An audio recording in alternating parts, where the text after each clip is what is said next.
Janice's core humiliation. My Aunt Janice was the kind of narcissist who never learned to shut her mouth. Every family dinner was the same. She'd sit at the head of the table and pick people apart one by one. I had it the worst because I've dealt with severe anxiety since I was 15. Janice loved mocking it, calling me dramatic and saying I was faking it for sympathy. Broken heart, the breaking point, and the demand. The final break came 3 years ago when I had a massive panic attack and missed my cousin's wedding. Janice called me that night, screaming that I had ruined the family photos and embarrassed her. She said the line I'll never forget, "You're a walking pity party and everyone's tired of it." I immediately cut her off and moved 2 hours away. Last year, my cousin started a group chat. Janice's kidneys were failing and she needed a transplant. 2 days later, Janice called me herself, the first time in years. There was no apology, just an immediate demand. "You're young and healthy. You don't have kids. I'm your blood. You need to step up for once in your life." I hung up, but strangely, I did go and get tested. After 2 weeks, the hospital called Janice with the good news: I was a perfect match. Cold-faced, the calculated withdrawal.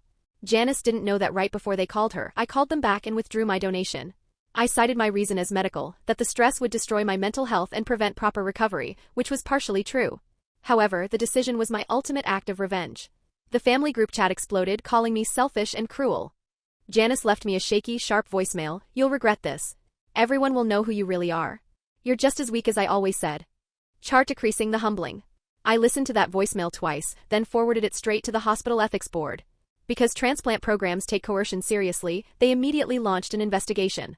Janice was pushed down the donor list and was forced to go on dialysis 3 times a week for 7 months. My mom called once during that time saying Janice was different now. Quiet, scared. Last month, I went to my grandma's birthday party. Janice showed up late, looking small, tired, and gray. She sat in the corner and barely said anything the whole time. She didn't talk to me, and for the first time in my life, a family gathering didn't feel like a war zone. Janice was humbled not by my words, but by the complete loss of control. I gave her life-saving hope, and then had it investigated and revoked, forcing her to confront her own mortality and reliance on others.